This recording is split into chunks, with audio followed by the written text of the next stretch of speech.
Denver, is she her? Are they students? And then I have coach names as well. Okay. So you got Crunchy, Norman, Rabies. Yep. Crunchy for me. Okay.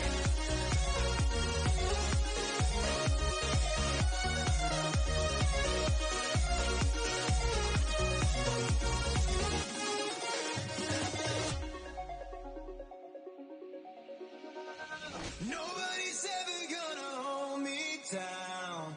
The night is young and we're free. Nobody's ever gonna throw me down. There's nothing left you can say. Nobody's ever gonna hold me down.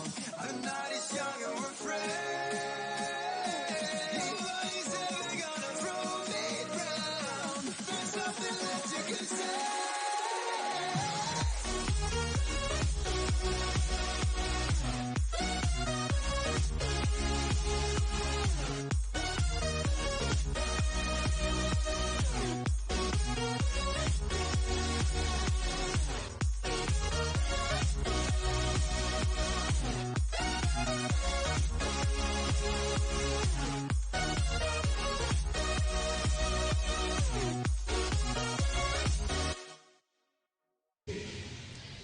Good morning and welcome to Thin Air Throwdown 2019's second day of the tournament. Right now we have 10th Mountain Roller Dolls up against the Denver Roller Derby standby team. The game has started. So I am Coyote. Rue is here with me as well. Howdy. We will go through rosters here in just a moment. First jam is just wrapping up. Looks like at the end of the jam, 10th Mountain put 1 point on the board. They were lead, kept Denver scoreless. On the line, we have Julia Gulia, number 476 for Denver Roller Derby standbys. On the line for 10th Mountain, we have Whack, number 16. We'll go through a quick roster lineup. I'm going to go ahead and start with the Denver Roller Derby standbys wearing blue. We've got 077 Cherry Bomb, 11 Peterson, which is the captain, number 18 Saint, 1848 Last Warfare, 2 Farm Fresh, 23 Lady Woody, 316 Die Darlin, 33 Biddy, 333 Miss Enigma, 382 Charlotte Bupowski, 4 Booties, 476 Julia Gulia, 7 Evil X, 71 Chykilski, 710 Ghost Kate Killa, who is an alt, 812 Crawford, and then also an alt number 42 Crimson. There is a penalty on 10th Mountain. Whack is in the penalty box. She did get a track cut penalty, and so this has been a power jam for the standbys. Julia Gulia calling off the jam. We'll go ahead and we'll do a quick roster announcement for 10th Mountain. For your 10th Mountain Roller Dolls, we have number 1, Pink Flamingo, number 108, Zen Blaster, number 149, Claymore, number 16, She's So Whack, number 256, Meg My Day, number 31, Lil Debbie Smack Cake, 34, Push Up Brawl, 38, Diane Grenade, she is your captain. Number 777, Frostbite Her. Number 802, Lemon Crusher. Number 81, Vicious Kitty. Number 9, Shell on Wheels. And number 911, Lone Ninja. They are being coached by Me So Bad and Feral Cat. I did not mention the coaches for the standbys. We have Crunchy wearing the A, Norm, and Rabies also assisting on the bench. On that last jam, Pink Flamingo was the lead jammer role. Calls off the jam, puts up 4 points. Our current score, 10th Mountain, 5 points. Denver Roller Derby standbys 4 points. Just 3 minutes down in this first half. Next on the line for Denver, we have number 7, Evil X, and for 10th Mountain, number 911, Little Ninja. Evil X is a newer skater to Denver this year. She did come from Boulder County Bombers, so she has seen this event before. Both of these teams actually were here last year. Yeah, and it looks like it is Ninja, number 911, who is in the lead jammer role for 10th Mountain. Ninja with some effective footwork to make it through the pack puts up 4 points for 10th Mountain. We have one blocker from each team in the penalty box. Evil X threw on her first scoring pass, puts up 4 points as Ninja calls off the jam. That was a nice hit by Charlotte at the very end, taking Ninja out just before they were out of play. I like watching those blockers that'll stick with that line of defense, not give up and let the jammer out, because you have that 20 feet to play with. And that is very common to want that blocker to like really finish that hit all the way to the line or all the way to the end of the pack. All right. Biddy is jamming for the standbys. Number 3-1, Lil Debbie Smack Kick, or I'm sorry, number 3-8, Diane Grenade, the captain for 10th Mountain, jamming for 10th Mountain. It is Biddy who is your lead jammer right now. Also a new skater to Denver, and I've really enjoyed watching her. I watched their standbys game last month, and she had like such a high lead success. Like her percentage was quite high. I think she had like a 90% lead. And it looks like she's continuing that right now. Gets to the front of the pack before she calls it off. Still waiting on a confirmation for the point count. Puts up 2 points.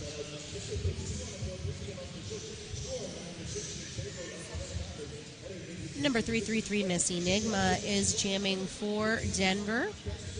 Number 16, Whack, on the line again for 10th Mountain. Looks like 10th Mountain has been just running a 3 jammer rotation. I'm going to have to double check that. I know Denver's running on 4. Both jammers are out quickly. We have a little bit of a foot race and a fast pack situation as they reform. Forces the call off.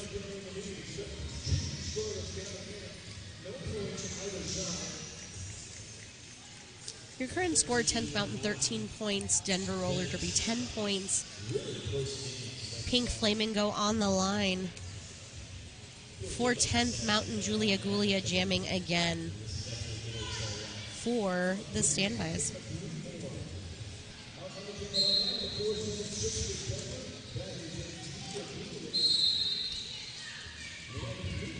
Kilski appears to be holding the pack together at that start as Pink Flamingo sprints out the front of the pack.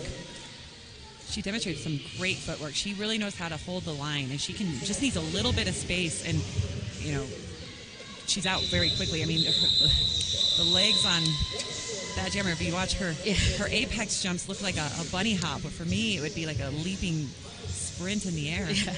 It would be all of the turn for me. Yeah, exactly. First time on the line wearing the star for Denver is Booties, number 4. So now we're seeing a 5 jammer rotation for them. Number 911 jamming again for 10th Mountain Roller Girls. That is Lil Ninja. Contact right from the start for both of those jammers. Denver does have a blocker in the penalty box. And so there are fewer individuals for Ninja to have fought through. And it is a no pass, no penalty for number 4, Booties, for the standbys. Nice apex hop from Boo there, picks up 4 points. Good defense by Cherry. Mm-hmm. A great catch right on the inside line of turn 4. Gives just enough time for Ninja to pick up 2 points, though, or 3 points. 4-3 jam in favor of Denver.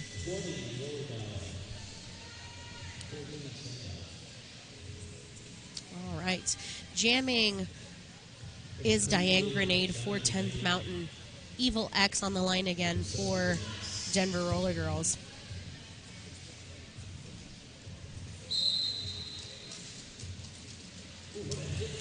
Nice hit by Shell on Wheels. Just drops X to the ground on that outside. X does have to come to the back of the pack. Oh, but it is a penalty for Diane. This is going to be a power jam for Evil Axe, who is your lead jammer.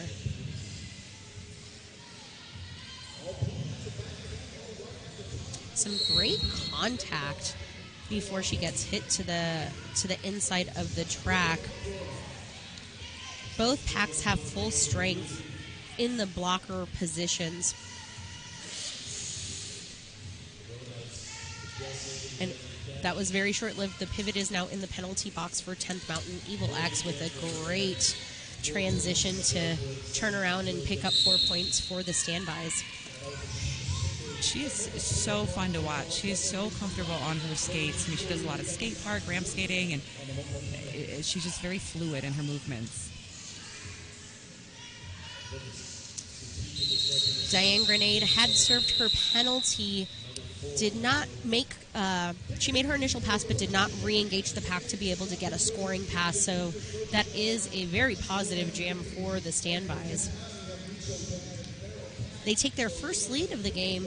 Your score 26 points, Denver Roller Derby. Standbys 10th Mountain with 20 points. 20 minutes left in this first half. As we approach Jam 10. We're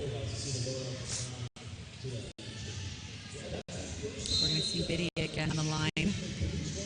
Biddy again on the line for the standbys. Whack on the line again for 10th Mountain, and she gets some great speed to come around turn 2 and get that lead jammer position.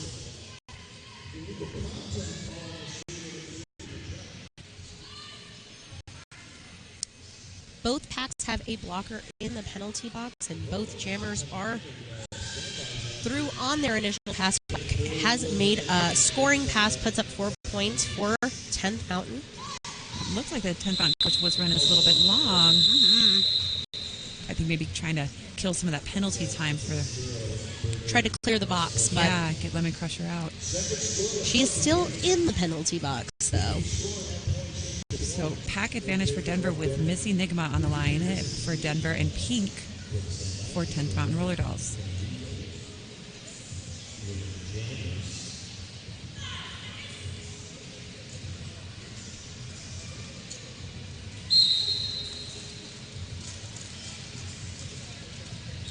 Pink Flamingo with a beautiful turn on her toe stops to get that lead jammer roll for 10th Mountain.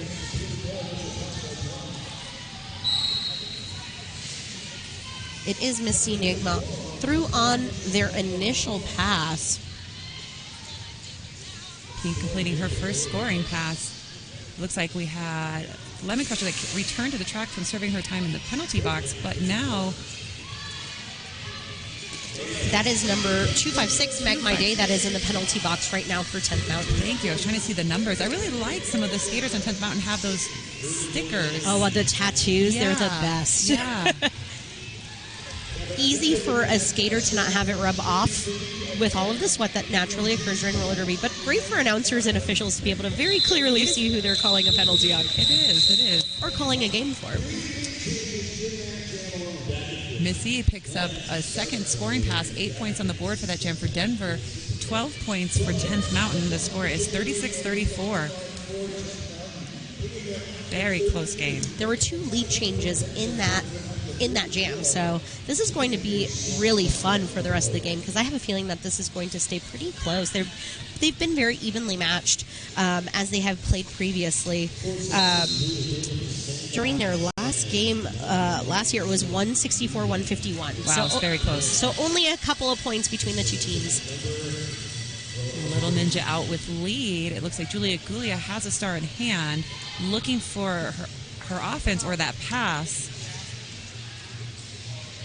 But a strong 4-wall of defense. I mean, you can see 10th Mountain's really been focused on their defense this entire game. Yeah, they have some great bracing on the front part of that pack. That invert is really doing a great job of being able to stay in that anchor roll and give that control for seals in the back for her blockers that are facing forward. 2 points at the end of that jam for 10th Mountain. On the line, Booties skating for the standbys, Diane Grenade, who got in a little bit of penalty trouble in the last jam that they were skating. So it'll be interesting to see whether we can not have some penalty trouble on this jam. Diane was very effective on her first pass in her first jam as a jammer for 10th Mountain. It is Booties that is in the lead jammer role for Denver Roller Derby standbys, and a great apex jump right as Diane comes through on their initial pass. A hard hit. Boo hitting the jammer out of bounds with a drawback so that her wall can reform in the front and recapture that jammer. Smart call by the coaches to have them run this. This is, up until this jam, 10th Mountain had 8 out of 12 leads. And so this is a good opportunity for Denver to take advantage of collecting some points. Boo tries to do a shoulder dip around the outside, but does get caught and has to recycle back. Second effort was effective, though, puts up 4 points for the standbys. She has, since I've seen her in her skating career with Denver, she has just demonstrated that dip so well in every game. And she has a great juke into that dip form with, turning her back towards the blockers, which prevents the contact from happening directly to her back. As Booties tied up the game for the standbys, she's sent to the penalty box. Diane Grenade was in the penalty box, is released now, so this is going to go another 30 seconds. As we go a full 2 minutes for this jam.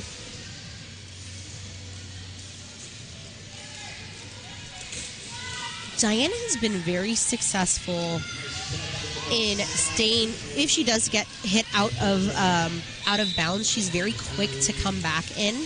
And that has been really effective for her. She has not had to recycle all the way back to the pack very much. So even though, unfortunately, there's been a little bit of penalty trouble in the jams that they have been jamming in, it has helped to mitigate a lot of the risk that comes with jamming, right? Back on the jammer line, we have Whack for 10th Mountain and X for Denver.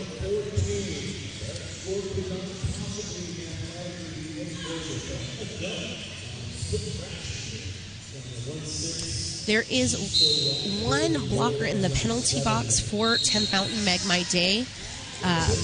Very quickly, you do see that Evil X is your lead jammer for the standbys. She picks up some speed and gets a half-track advantage to pick up 4 points and call it off, keeping 10th Mountain from scoring. And the standbys are back in the lead. Your current score, 50 points for the standbys, 46 points for 10th Mountain, 13 minutes left in this half. Biddy on the line for Denver, Pink for 10th Mountain. Pack advantage for Denver as Meg My Day is sitting in the penalty box. Oh, Biddy with a good juke to the middle and finds a small lane on the outside to get out right behind Pink, who was taking advantage of an opening on the inside line, who has the lead. We've had quite a few very fast jams during this first half. A little bit of a jump on the apex for Pink to try to get a couple of points before they call off the jam. 2 points for 10th Mountain. Pink has had 100% lead, 4 out of 4 jams. It's super effective. Great job at really using those long legs to sneak on those apex jumps. Like you mentioned, it looks like a little bunny hop, but they're covering a lot of space. A lot of ground, yep. A lot of air. And so we have Julia Gulia fighting a 4-wall of defense from 10th Mountain in the back. Little Ninja able to pick up lead, forcing a couple out-of-play contacts there for Cherry and for Charlotte Bukowski. Tchaikovsky being released from the penalty box right as the pivot and another blocker enter the penalty box. So Denver does have a shorter pack. One blocker in the penalty box for 10th Mountain, so there is an advantage. Lone Ninja gets caught on the inside, but recovers and puts up 4 points for 10th Mountain. Julia Gulia also sneaking in right in the same spot that Little Ninja snuck through on their previous pass. Lots of action happening in the straightaway during this jam. Little Ninja also 100% lead. Definitely smart to have her continue to run this. And now 10th Mountain with a little bit of blocker trouble as their pivot and another blocker is in the penalty box as Little Ninja calls off that jam.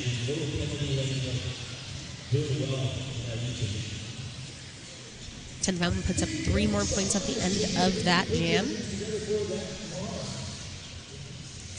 Lead change with 10th Mountain in the lead at 63. Denver with 58. Looks like that is the highest, jam score for the game, with Little Ninja scoring 15 points. Both jammers put up a number of points during that last jam. Miss Enigma is your lead jammer for the standbys. Vicious Kitty returns to the track from the box. Oh, it looks like... no. The helmet cover did fall off of the helmet. Luckily, she is able to pick this up on her initial pass. Make sure to put that back on quickly to score points. It's never fun when you put in so much effort and then it's all taken away when it pops off of the helmet. Miss Enigma has to recycle back to turn 3. Is able to sneak around Kitty for 10th Mountain, puts up 4 points for Denver Roller Derby. Smart move by Denver's blockers there. They were splitting up to play offense, but noticed that they had pack and back. Fell back to play defense on the jammer and allowed Missy to fight a 3-wall that quickly spread thin and out of play. Trey Kilski in the penalty box for Denver Roller Derby after a really great hit in turn 3. They're going to give 10th Mountain the pack advantage for the start of the next jam. Your current score, standby is another lead change. 70 points, 10th Mountain 67 points. I like this game. The pendulum is just swinging back and forth. I mean, each jam we're seeing different strengths, different plays that have allowed us to sit on the edge of the seat with the scoreboard. And the defensive strategies and offensive strategies have been really fun in this game as well. We've seen a good variance. We have another foot race. Booties for Denver. Whack for 10th Mountain. Whack does call it off. Boot kept hot on her heels, so they kept that jam scoreless. Safe, smart move.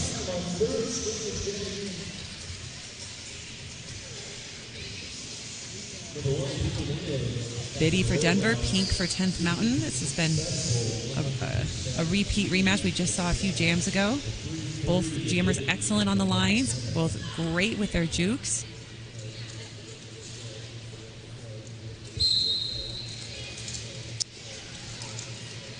Looks like they try to follow Pink in that lane, but it's shut down very quickly by the defense. Both of the jammers right at the start were almost mimicking each other and trying to use those outside edges to try to get around that pack. Pink Flamingo trying to pull apart that Denver pack. Oh, but Pink picks up a forearm penalty, so we're going to have a 2-minute jam. Biddy on her scoring pass now. Great offense on the outside by Shibi, and a spin allows her to pick up some points. Meg with a great catch right in the straightaway to make Biddy recycle. I really liked watching Meg's line work. She is so good at taking the jammer completely off the track and holding on very tightly to her toe stops or her blocking partner. Yeah, her hook of her hip has been incredibly effective every time that she has been in the pack.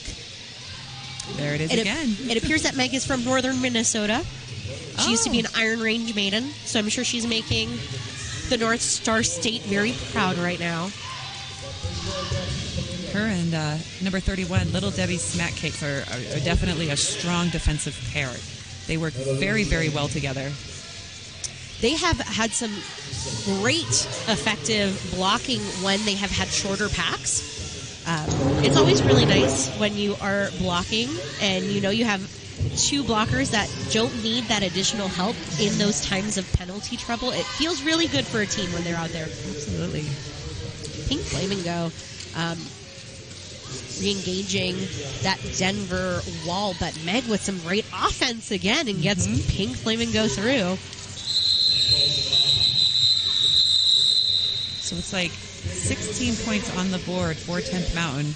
Pink served time in the penalty box and came out quickly and was ready to pick up those points. Biddy picks up 3 points. Lead change again. 10th Mountain at 83. Denver with 73. Still a very close game. On the jam line, Ninja skating for 10th Mountain, Evil X skating for the standbys. Ninja has been incredibly effective for 10th Mountain. Oh, it appears that we have some conversation happening between the officials, and official timeout has been called. The producers did update that now that last jam is now the highest scoring jam. Pink picked up 16 points, which was 1 point greater than Ninja's 15-point jam. Despite a penalty. Yeah, despite a penalty. As we're in an official timeout, we want to give some shout-outs. Skate Rats is a specialty skate shop that carries everything you won't find in the mall shops or most skate shops. They cater to roller derby and old school skateboarding. If you're looking for roller skates, safety gear, or reissued and hard-to-find skateboards, check them out in downtown Loveland, Colorado next time that you're in town. Strong hit by X to Vicious Kitty number 81 helps her to make her initial pass. She's about a quarter track behind Vicious Kitty, who is lead. The pack is picking up speed. Denver's trying to run away a little bit to protect their points and maintain defense in the front, which they did a good job holding to 1 point in that. Vicious Kitty only picked up 1 point while Denver picked up 4. Farm Fresh had a great, solid just stance. Did not let Kitty get around her hips, and it really saved that extra point for Denver. She just stopped and gave her chest, and it was pretty nice to watch. She is strong. She's definitely a strong defensive player for sure. And from what I understand, she has made her return this year, correct? Yep, it's actually been great. She's been participating in her practices all year long. Wasn't on her skates at the beginning of the season, but has quickly taken back to the sport, to her skill, to the strategy. She's been doing a great job. It's like we have number 38. Is that Grenade, the captain for 10th Mountain jamming? Yes, and Miss Enigma is jamming again for Denver. Miss Enigma hits to the inside, has to cycle back to turn 2. Diane really trying to keep those feet moving. Comes through as the lead jammer after a very long defensive stand from both teams. This is the 4th lead in a row for 10th Mountain. With that being said, too, I mean, Denver's done a great holding them to, I mean, aside from the 16-point jam, just holding them to 4 points here and there, a point here and there, you know, even with 10th Mountain having the advantage of lead several times in a row. Miss Enigma is through on their initial pass. Oh, great job. Oh, by Die, it looks like breaking that link, just busting through the pack. Using that shoulder to make the give her that space that she needed. Miss Enigma finishing her first scoring pass, 4 points on the board for the standbys, as there is a blocker headed to the penalty box. That is number 316, Die Darlin. Die calling it off, picking up a total of 8 points for 10th Mountain, 4 points on the board for the standbys. 92-81 with just under 3 minutes left in this period. Ponicello, we've also been referring to as Booties for the games. She likes to skate under the name Ponicello, but number 4, jamming for standbys. Black jamming again for 10th Mountain. Sometimes you need a little bit of friendship, and she grabs Push-Up Brawl's jersey to be able to whip around that pack and take that lead jammer position for 10th Mountain. It's not on right. Ponticello about half a track behind on her initial quick movement by Whack to pass that last blocker to pick up off, or 3 points. Looks like she's picked up 3 points. Charlotte Bapowski caught her right before they approached turn 3 and was able to get in front of the jammer and get her hit to the inside to be able to save her point. 5 leads in a row now for 10th Mountain. Let's see if Evil X can turn that around on the line up against Pink, who has had a 100% lead. Both jammers trying to use those edges. Evil X almost broke apart that pack. They recycled right in front of her, and that gave Pink Flamingo just a little bit of edge that they needed to be able to hop in front of the pack and get that lead jammer position. Oh, some easy footwork to get Evil X through on their scoring pass. Pink calls the jam after 4 points, 3 points on the board, 4 points for standbys. Both teams have a blocker standing in the penalty box. Evil X stole that jam from Pink Flamingo. Absolutely, absolutely. Pink held under 100% lead stat, but X stole the points. On the line, another 100% jammer for 10th Mountain, Lil Ninja, going up against Biddy. And, called on a cut. It looks like Ninja... Oh, both jammers are being sent to the penalty box. They're going to do some squats because they're going to be released very quickly. We're going to have a 2-minute jam to finish out this period. Both of these jammers have relied on speed to get through the pack, so we're going to see a lot of fast movement, I have a feeling, for the next 2 minutes. A great catch by number 077. That is Cherry Bomb for the standbys. Cherry Bomb, this is her first season with the standbys. She actually just aged up and has done an excellent job. She's a very strong defensive player. You know, she's very, very quick. Oh, a great catch, but Ninja recovers on her toe stops and then catches herself on her own blocker and has to recycle back.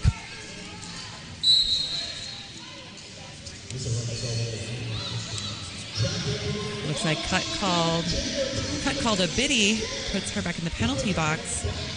Charlotte Bukowski re-engaging the pack after serving their penalty.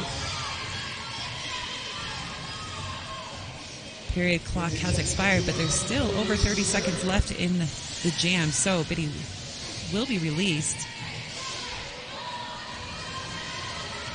Nice defense by Cherry and Die Darlin. Oh, but it looks like Cherry is sent to the penalty box along with Die. A little bit of pack destruction. There was a little bit of a communication lapse. And that bridge collapsed a little bit, and that caused those penalties to be called. Lil Ninja putting up nice dip by Ninja. Oh, she's so low. Yes. 12 points goes to 10th Mountain, which takes them over the century mark at 110 points. 3 points on the board for standbys brings them to 88 to close out this half. 10th Mountain really took advantage. Those last few jams extended their lead. Absolutely. Definitely a great way to end the period. You know, go to that halftime pep talk. You know, identify and recognize their strengths. Identify and recognize where they have some opportunities that they can work on for the second half. And with that bit of a lead advantage, come out in the second period strong. Standbys obviously the same thing. You know, I always wish I could be a fly on the walls for some of these teams' halftime pep talks. I bet they're good. Yeah. Well, we are going to go ahead and take a break. We will see you in just over 14 minutes when the halftime is wrapping up.